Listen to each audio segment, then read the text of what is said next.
خانقاہ ربانیہ نقشبندیہ روحانی معالج پیر مفتی احسن محمود نقشبندی صاحب۔ پاکستان کے بنانے کا کیا مقصد ہے؟ کیوں بنایا پاکستان ہم نے؟ پاکستان کو بنانے کی کیا ضرورت پیش آئی؟ دیکھیے، جب پاکستان کے بننے کی باتیں شروع ہوئی تو پاکستان کا مطلب پیش کیا گیا۔ پاکستان کا مطلب کیا پیش کیا کہ پاکستان کا مطلب کیا ہے؟ لا الہ الا اللہ۔ پاکستان کا مطلب لا الہ الا اللہ۔ اس مطلب کے تحت ہم نے ملک پاکستان بنایا جی، کہ پاکستان کا مطلب ہے لا الہ الا اللہ۔ لا الہ الا اللہ کا مطلب یہ ہے کہ ہم نے پاکستان میں شریعت کے قانون کو نافذ کرنا ہے، قرآن و حدیث کے نظام کو رائج کرنا ہے۔ اس لیے یہ واحد مملکت ہے جو صرف اور صرف اسلام کے نام پر، دین کے نام پر اس کو وجود مل رہا ہے۔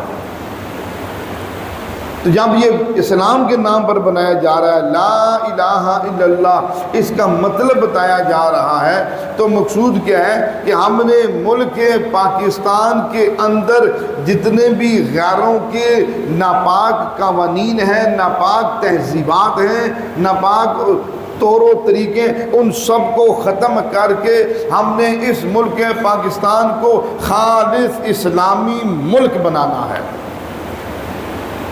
شریعت نافذ کرنی ہے۔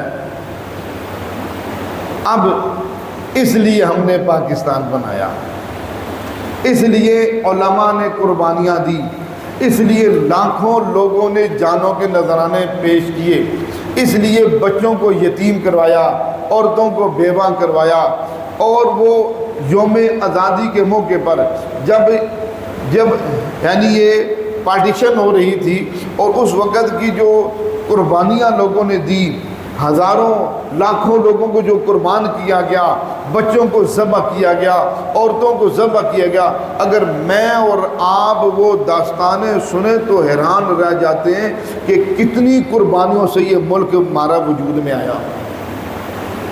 اب دیکھیں جیسے الحمدللہ ہمارا پڑوس میں ملک افغانستان، اب الحمدللہ اس وقت خلافت راشدہ کے نظام کے ساتھ چلنے والا ملک، ایسے ہی مل کے چھولے کھا کے بنا ہے ملک۔ آپ تصور نہیں کر سکتے کہ اس کے پیچھے کتنی قربانیاں لگی ہیں، لاکھوں لوگوں کی قربانی، لاکھوں مجاہدین کی قربانیاں، لاکھوں جوانوں کی قربانیاں، کتنی قربانیوں کے بعد آ کر ایک اسلامی ریاست وجود میں آئی۔ اس لیے قانون اللہ پاک کا کہ دین کو جب بھی اللہ وجود دیتے ہیں پیچھے قربانی مانگتے ہیں، قربانی کے بغیر بات نہیں بنتی۔ تو اب ہمیں اللہ پاک نے ملک پاکستان دیا، پاکستان بنایا، اس لیے ہم نے پاکستان بنایا کہ تاکہ اس کے اندر ہم اسلامی قانون نافذ کریں، شریعت کو نافذ کریں۔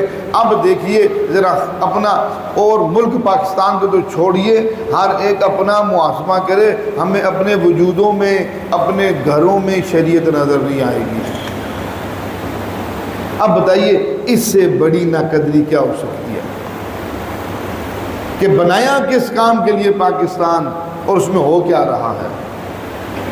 آج بھی ہماری خوشی غمی، ہماری سیرت صورت، ہمارا رہن سہن کردار غیروں کی ناپاک تہذیبوں سے بھرا پڑا ہوا ہے۔ ہم دیکھیے، یعنی اللہ معاف فرمائے، ایسی آزاد ریاست اللہ نے ہمیں عطا فرمائی ہے، ملک پاکستان جیسی عظیم نعمت عطا فرمائی ہے، علماء کرام سے بھرا ہوا ملک عطا فرمایا، دینی مدارس و مساجد سے بھرا ہوا ملک اللہ نے ہمیں عطا فرمایا، دین کے اعتبار سے کھلی اللہ نے ہمیں آزادی دی ہے، اور اس کے باوجود ہم اس چیز سے فائدہ حاصل نہ کرتے ہوئے اپنے آپ کو دین سے کتنے دور کر چکے ہیں، اور مقصود بنانے کا پاکستان وہ آج تک ہم نے پورا نہیں کیا۔ آج تک یہ ملک پاکستان، یہ وطن عزیز سیاست کی نظر ہوا، وہ کہتے ہیں ہم یہ کر دیں گے، دوسرا کہتا ہے ہم یہ کر دیں گے۔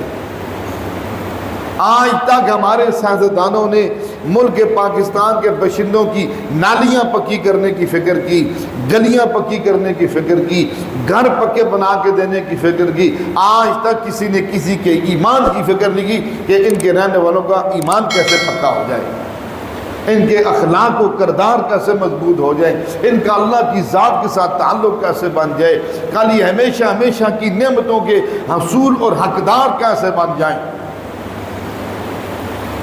خود انصاف کیجئے، اس سے بڑی ناقدری کیا ہو سکتی ہے؟ ہمیں اللہ نے پاکستان دیا، اس کی شکر گزاری یہ تھی، جس مقصود کے لیے بنا آج وہ پورا ہی نہیں ہو رہا۔ آج ہم اس کی طرف جا ہی نہیں رہے، اس کی طرف رخ ہی نہیں کر رہے۔ ہمارے ہاں جادو، جنات، بندش اور نظر بد کا شافی علاج قرآن و سنت کی روشنی میں کیا جاتا ہے۔